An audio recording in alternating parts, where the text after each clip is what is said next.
Les parasitoses digestives.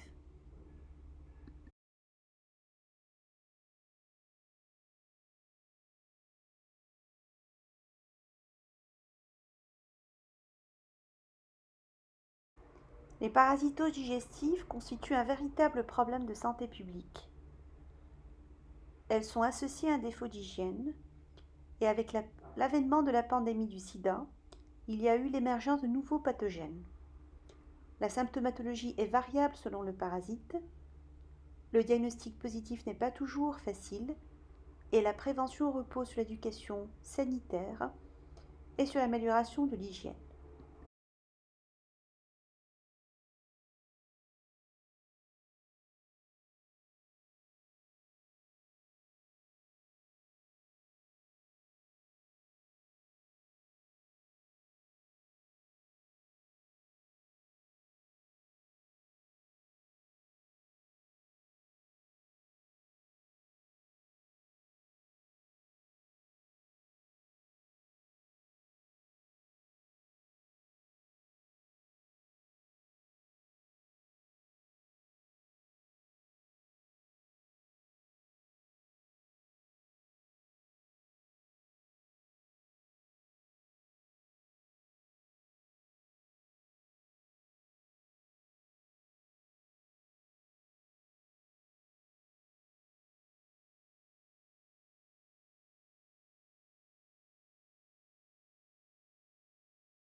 Il existe différents types de parasites.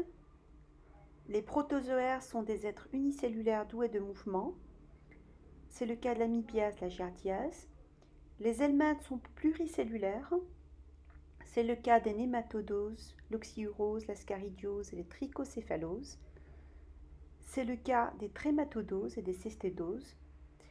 On appelle une zoonose un parasite adulte retrouvé chez l'adulte et chez un ou plusieurs animaux.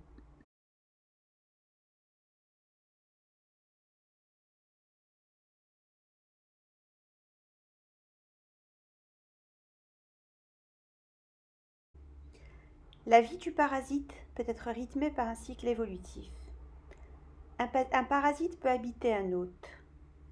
Cet hôte peut être intermédiaire, la forme larvaire y vit alors jusqu'à sa maturation, ou bien définitif, quand il représente le gîte des formes sexuées et il est le gîte et le lieu de leur reproduction.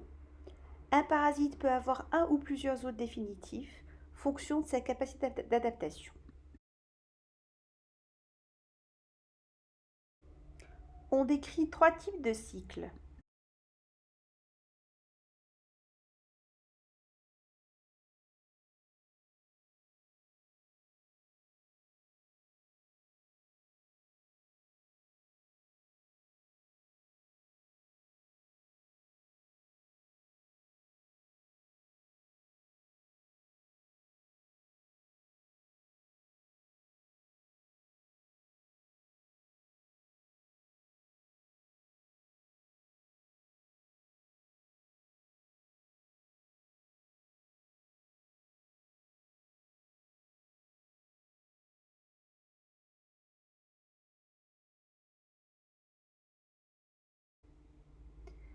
Ici, c'est un cycle direct et court. C'est le cas de l'amibiase Entamoeba histolytica, avec diffusion qui est dominée par le péril fécal. Entamoeba histolytica est ingérée sous forme de kyste Elle va se transformer en trophozoïte, mobile avec pseudopodes, dans le tube digestif, adhérer à la paroi colique, et elle va excréter des enzymes protéolytiques responsables d'ulcération, des plages de nécrose, responsables de la fameuse diarrhée éclérosanglante, et les amibes vont diffuser dans la sous-muqueuse.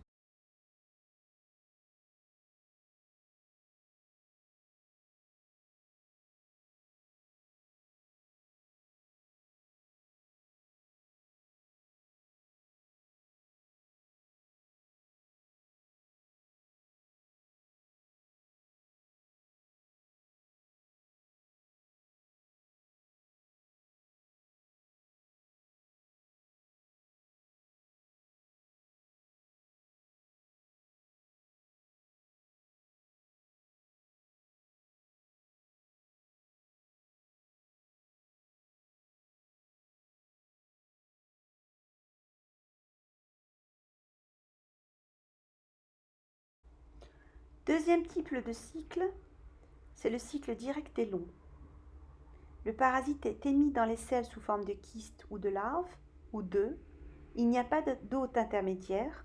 La maturation se fait dans le milieu extérieur et la transmission peut se faire par voie orale ou transcutanée.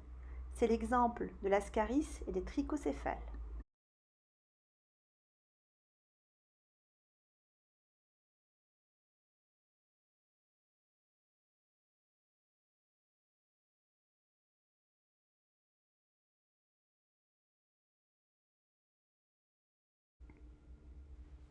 L'ascaridiose a un cycle complexe.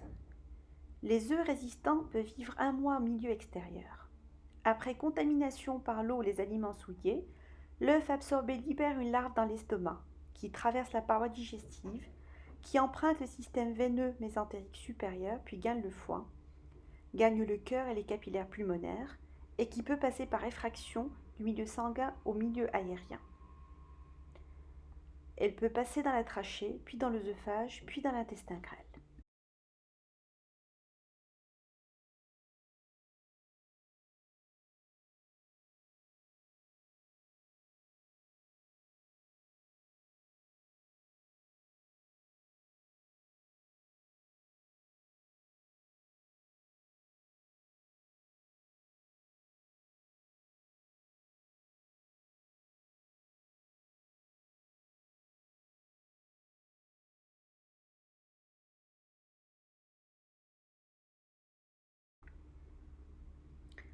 Le cycle est dit indirect quand le parasite a un ou plusieurs hôtes intermédiaires avant de devenir infestant.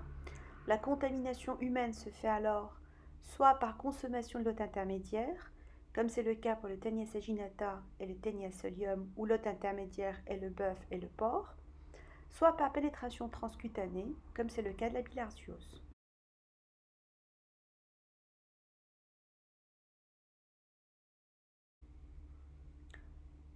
Au cours de ce cycle indirect, comme c'est le cas de la schistosomiase, la présence d'un mollusque, hôte intermédiaire, est obligatoire. Les femelles embolisées dans les plexus veineux hépatiques et mésentériques vont pondre des œufs. Une partie de ces œufs va gagner l'intestin puis les selles, va aller dans l'eau et ces œufs vont se transformer en miracidum et pénétrer dans le mollusque spécifique où ces miracidums vont subir la maturation.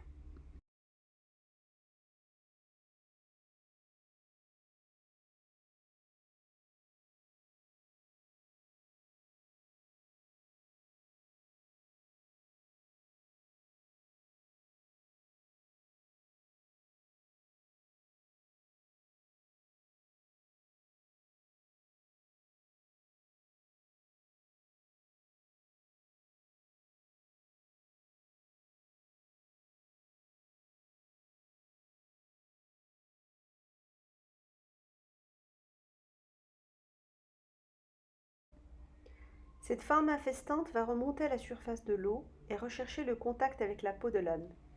Elle passera dans la circulation veineuse, puis le cœur droit, puis le poumon, puis les veines portes intrahépatiques, où il y aura maturation. Le couple formé gagnera à contre-courant et fécondera. Les œufs bloqués dans le tissu interstitiel formeront le granulum et seront responsables de la fibrose hépatique et de la fameuse cirrhose bilharzienne.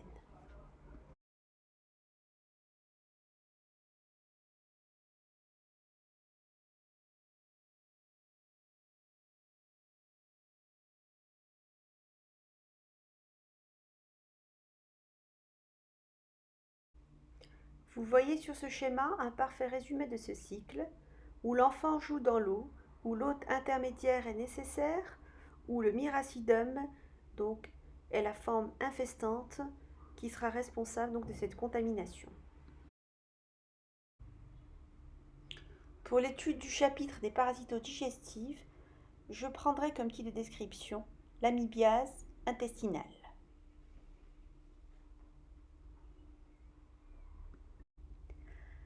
Après une incubation silencieuse de quelques jours à quelques mois, peut survenir la dysenterie amibienne. Typique mais peu fréquente, elle se manifeste par des épreintes.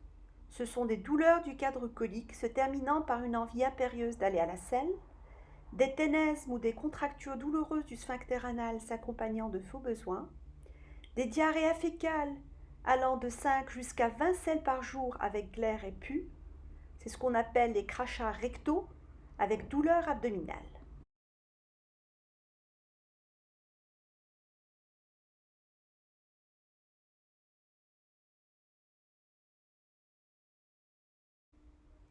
À l'examen, l'état général est conservé sans fièvre. Le cadre colique est douloureux. Le toucher rectal est souvent normal. Il faut savoir qu'il existe des formes frustes où les manifestations cliniques se résument à quelques crachats rectaux. Lorsqu'on suspecte une amibiase intestinale, le premier examen à réaliser est un examen parasitologique des selles. Il est fait sur des selles fraîchement émises, répété à 3 reprises à 48 heures d'intervalle. L'examen direct recherche les formes végétatives d'Entamoeba histolytica et histolytica. La PCR ou l'ELISA ne sont pas réalisées dans la pratique courante. La rectoscopie trouvera une muqueuse inflammatoire, parfois hémorragique, avec des lésions au cou d'ongle, plus ou moins confluentes. Un écouvillonnage de la glaire sera fait pour rechercher des formes végétatives. Les biopsies rechercheront les amibes au sein des ulcérations, sinon des micro-abcès riches en polyclonotrophiles. Et étant donné les signes cliniques dont on a parlé, il faudra réaliser une coloscopie pour éliminer un cancer bien sûr et pour apprécier l'extension des lésions.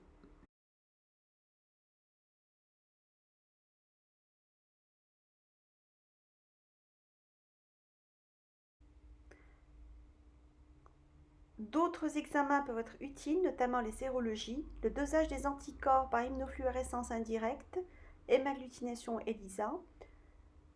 Habituellement négative dans la dysenterie amibienne, elle peut être positive au cours des amébomes, de l'amibiase colique maligne ou des localisations viscérales associées.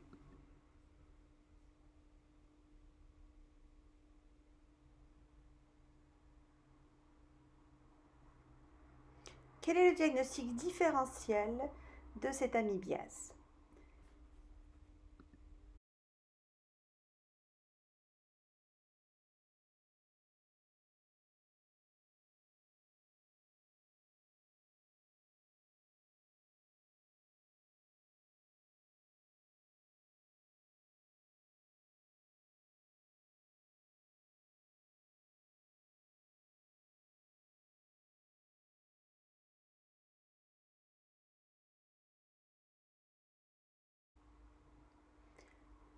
Il faut connaître certaines formes cliniques au cours de l'amibiase.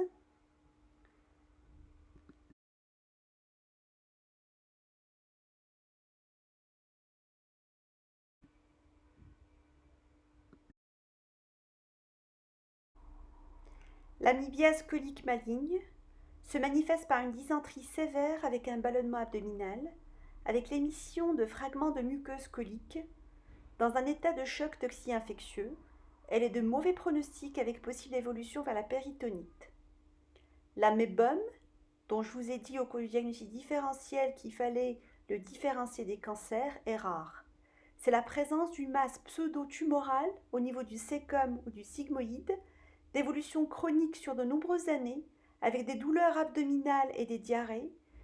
Lui-même peut se compliquer d'occlusion ou de perforation.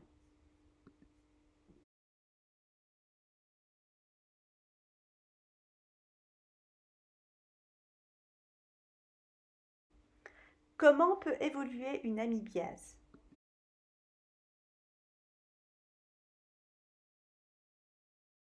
Sous traitement bien conduit, l'évolution sera favorable. Sinon, elle peut se compliquer d'hémorragie digestive profuse, de nécrose intestinale et d'abcès péricoliques, voire de sténose, de colite amibienne maligne, avec évolution possible vers la colectasie et la perforation. Enfin, l'amibiase peut disséminer, on peut avoir une amibiase hépatique, pleuropulmonaire, voire même une péricardite amibienne. Après avoir traité ce type de description, je parlerai maintenant des autres parasitoses. Les protozooses, dont les giardiases. Alors, les giardiases sont de protozoaires flagellés. L'infestation se fait par ingestion de kystes à partir de l'eau, d'aliments souillés. C'est toujours le péril fécal.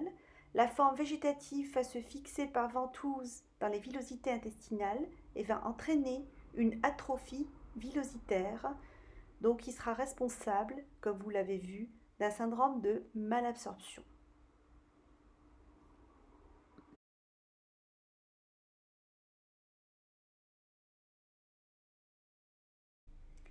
La symptomatologie est variable. Ça peut être asymptomatique, comme il peut s'agir d'une diarrhée aiguë spontanément résolutive, parfois d'une dyspepsie isolée, sans fièvre. Parfois, elle peut être responsable de diarrhée chronique, fétide, pâteuse, avec dénutrition et syndrome de malabsorption. Rappelez-vous que ce parasite est responsable d'atrophie villositaire. Le diagnostic différentiel, bien sûr, est la maladie cœliaque.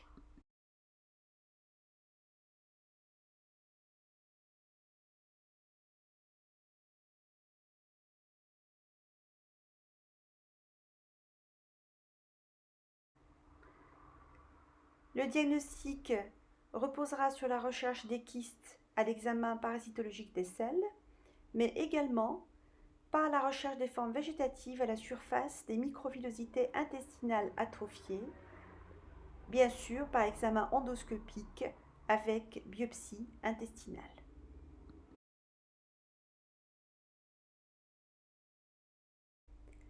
Avec l'avènement du sida, de nouvelles protozooses intestinales sont apparues. Il s'agit des cryptosporidies, des microsporidies, Isospora-belli et Cyclospora. Ce sont des parasites strictement intracellulaires qui surviennent sur terrain immunodéprimé à transmission orofécale.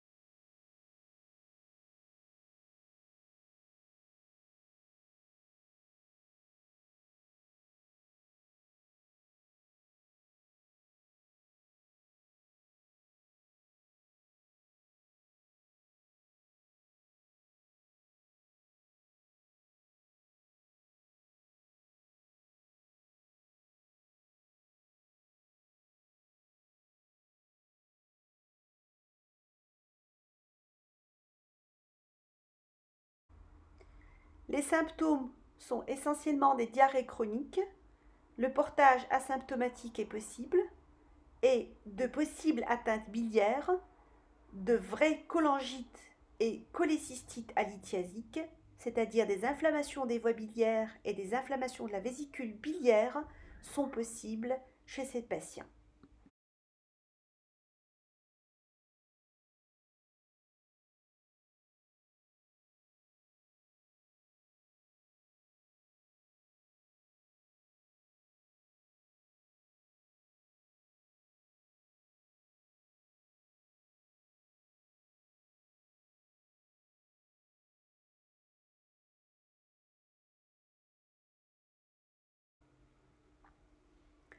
Le diagnostic repose sur la mise en évidence des oocytes dans les selles par coloration de Ziel-Nelson modifiée et par les sérologies, c'est-à-dire les anticorps monoclonaux marqués à la fluorocéine, et dans certains cas par l'usage des biopsies duodénales.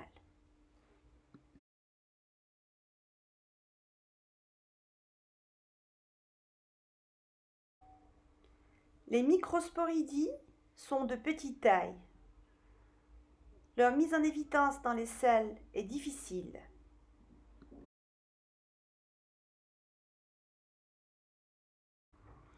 Après les protozoos, je traiterai des helminthes. Tout d'abord des nématodes. Ils ont une pathogénie variable avec des caractéristiques communes. D'abord une paroi externe faite de cuticules très résistantes aux sécrétions enzymatiques de l'hôte. Ils sont dotés de tubes digestifs et d'organes génitaux différenciés. On distingue les nématodes ovipares tels que l'ascaris, l'ankylostomose et l'anguillulose. Et il faut savoir qu'ils n'ont pas d'hôte intermédiaire. Les trichocéphales sont des nématodes ovipares. Ils ont un cycle simple, strictement humain, avec un œuf très résistant dans le milieu extérieur, pouvant durer plusieurs années et pouvant rester dans un repas contaminant.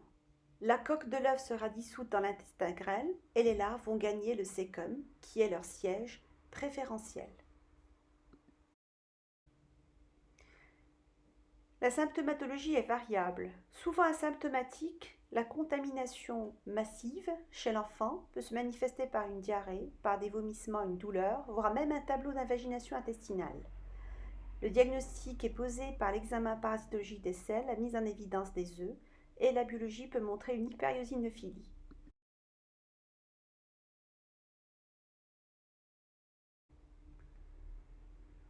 L'oxyurose est aussi un nématode ovipare de quelques millimètres. Il a un cycle simple. Les œufs ingérés vont libérer des larves au niveau de l'intestin grêle. Les adultes vont gagner le côlon.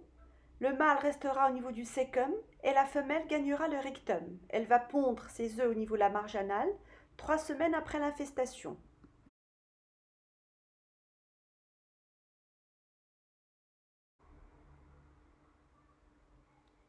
La symptomatologie est variable. Il peut s'agir d'un prurit anal nocturne, d'atteinte vulvaire chez les petites et jeunes filles, de troubles digestifs aspécifiques, de troubles nerveux, irritabilité, de nervosité. Le diagnostic est fait par le Scotch test anal avec mise en évidence des œufs au niveau de la marge anale. L'ascaridiose est un nématode ovipare dont la symptomatologie est variable, soit asymptomatique, soit un tableau symptomatique en 2 phases avec une phase pulmonaire de migration larvaire. C'est le syndrome de Leffler avec une toux sèche, fébricule, manifestation allergique et syndrome alvéolaire rapidement régressif en 2-3 jours. Le diagnostic sera alors posé devant cette manifestation pulmonaire, hyperleucocytose, hyperiosinophilie et confirmé par l'examen sérologique.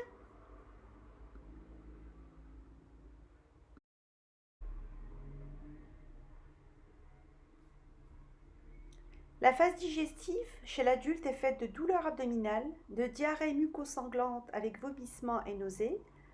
Parfois, elle peut se compliquer d'occlusion, d'angiocolite, péritonite avec perforation. L'examen parasitologie des selles peut trouver des œufs 2 mois après la contamination. Vous avez un exemple ici sur les photos.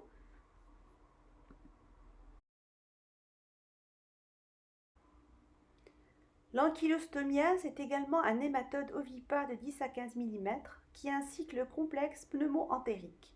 La contamination se fait par les pieds nus dans l'eau, la pénétration de la larve se fait par voie transcutanée, va gagner le cœur par voie sanguine et lymphatique et se fixer au niveau de la muqueuse duodénale, pouvant être responsable d'ulcération et de duodénite.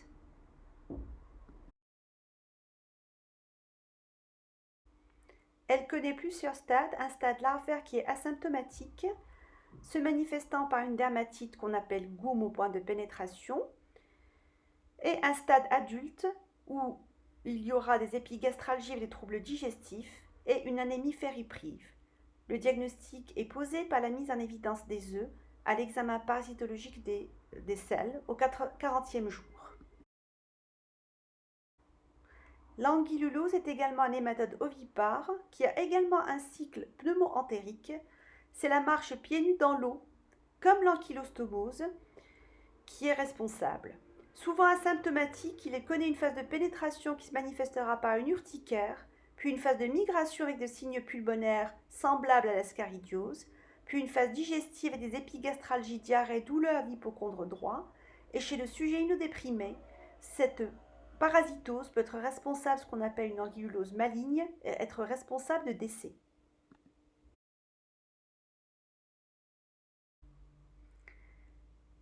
L'examen biologique trouvera une hyperiosinophilie majeure, l'examen parasitologique des selles recherchera les larves, et les méthodes de concentration d'enrichissement peuvent parfois être utilisées. Les biopsies duodénales peuvent montrer des larves, et le sérodiagnostic fait précocement peut être positif.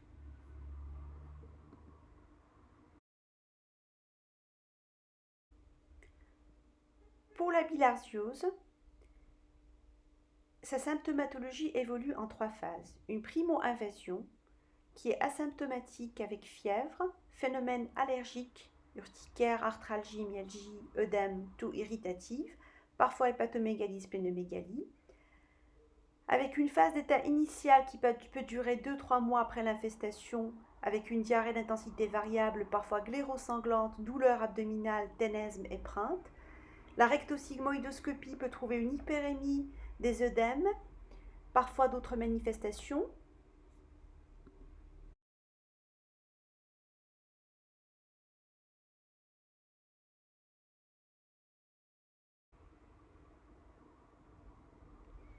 La phase chronique se constitue en plusieurs années. La fibrose hépatique apparaît. L'histologie de la cirrhose va trouver le fameux granulome bilharzien centré par un œuf. Et le diagnostic consistera en la recherche des œufs dans les selles. La biopsie rectale mettra en évidence des œufs dans la muqueuse rectale. La biologie montrera une hyperiosinophilie.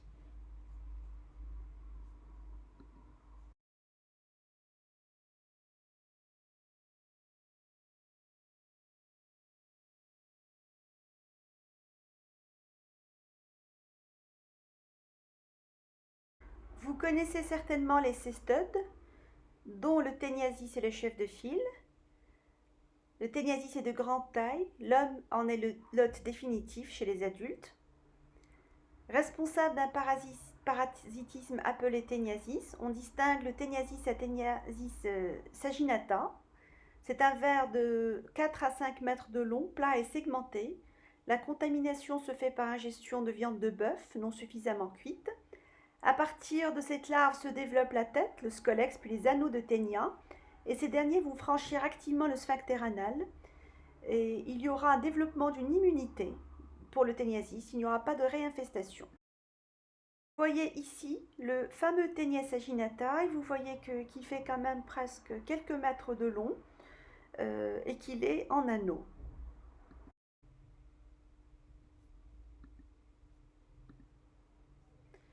D'autres ténias existent, notamment le Ténia solium, qui a un cycle similaire au Ténia saginata, l'immunolépis nana, plus petit 5 à 10 mm, plus fréquent chez l'enfant, parasitisme donc précoce, parfois à 7 ans. La symptomatologie est variable, souvent asymptomatique, parfois à l'occasion de douleurs abdominales, de troubles d'appétit ou de troubles neuropsychiques. Le diagnostic est fait à l'examen des selles, découverte des anneaux de téniasis, et le scotch test anal dont je vous ai parlé, la mise en place d'un scotch sur la marge anale, peut parfois mettre en évidence donc des anneaux ou des embryopores de ténia.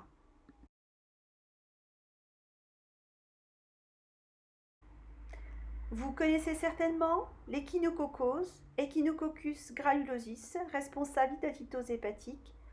Le cycle est le suivant, l'hôte est le chien. L'évacuation des œufs se fait au niveau des fesses. L'ingestion d'embryophores se fera par un bovin. Et le cycle s'achève par l'ingestion du chien des viscères contaminés. L'homme sera l'hôte accidentel par l'ingestion des aliments souillés par les embryophores émis par le chien. La symptomatologie peut être très fruste, des douleurs d'hypocondre droit, voire des signes de compression. La biologie peut montrer une hyperiosinophilie. La sérologie hydatique peut être positive.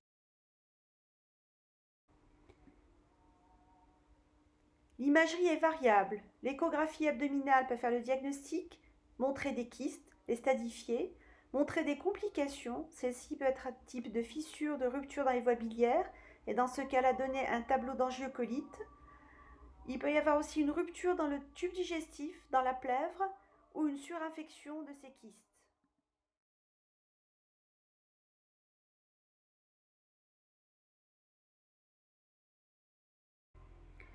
Nous avons fait le tour des principales parasitoses. Pour venir au traitement, il faut d'abord connaître le but. Le but, c'est de traiter les patients asymptomatiques, les porteurs, pour qu'ils ne contaminent pas les autres, d'éradiquer les parasites, de prévenir les complications une fois que le parasite est là, et une fois que la complication est là, de pouvoir la traiter.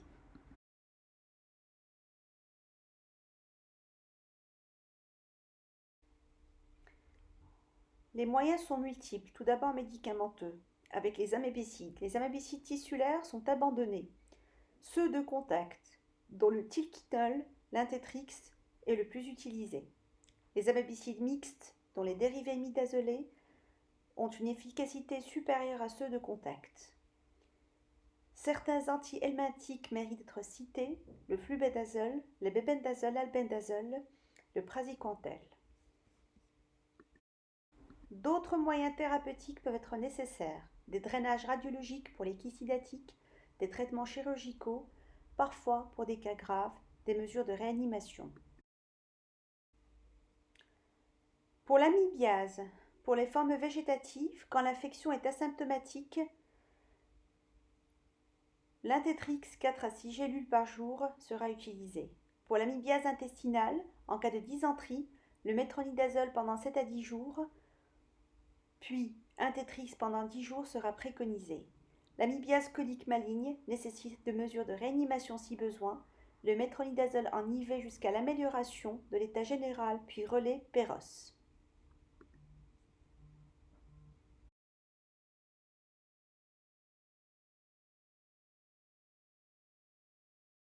En principe, l'amébum régresse aux imidazolés. Si persistance au-delà d'un mois, un traitement chirurgical sera préconisé.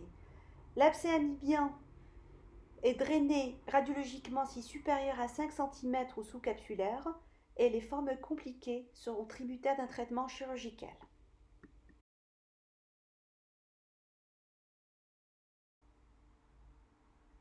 Pour la giardiase, le tinidazole phasigine sera utilisé en une seule prise, ou bien le métronidazole, 2 cures à 15 jours d'intervalle pour une meilleure éradication. Il faut toujours veiller à faire un contrôle des examens parasitologiques des selles. Pour les autres protozooses, Isospora belli, Cryptosporidiose, Microsporidie, des traitements adaptés en milieu spécialisé seront préconisés. L'amélioration spontanée par trithérapie en cas d'HIV peut être observée.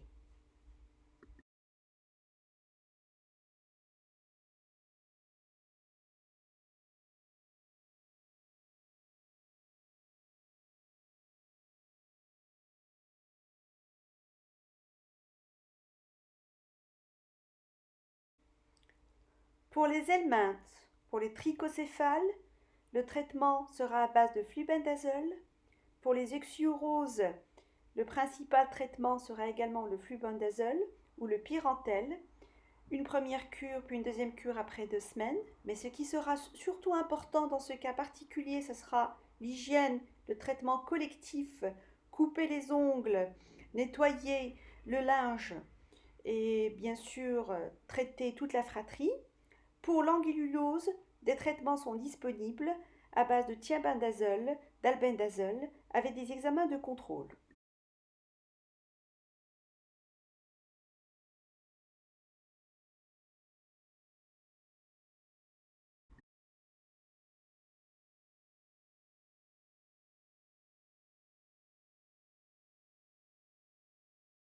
La bilharziose a longtemps créé un problème de santé publique dans de nombreux pays. Le traitement est le praziquantel 40 à 60 mg kg en une prise, mais surtout l'éviction, l'éradication des zones contaminées. Pour les formes compliquées, la surveillance, le dépistage. Pour les cirrhoses, c'est le traitement, bien sûr, par le praziquantel. Et pour les formes évoluées, la transplantation hépatique.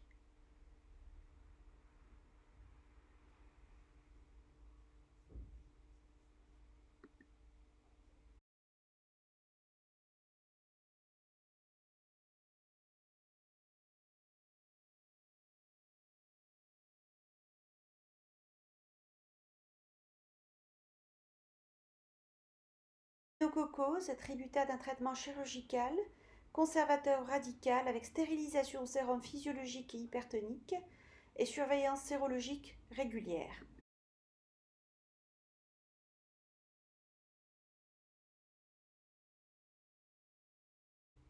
Il faut insister enfin sur la prévention pour l'amibiase, sur les règles d'hygiène, le lavage des mains après la selle et avant les repas, l'ingestion de l'eau bouillie et filtrée, lutte contre le péril fécal, le traitement des porteurs asymptomatiques, l'éradication des amibes et la prévention dans les groupes à risque, l'homosexualité masculine, donc par l'usage des préservatifs.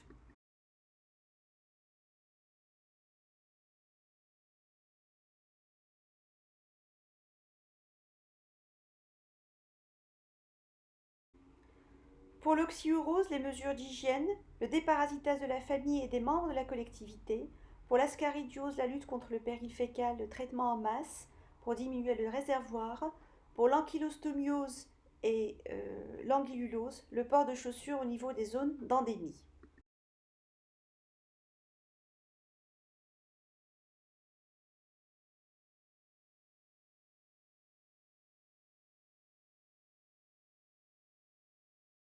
Donc en conclusion, les parasitodigestifs sont un véritable problème de santé publique. La symptomatologie est variée et non spécifique. Parfois, des complications graves peuvent survenir, d'où l'intérêt de la prévention.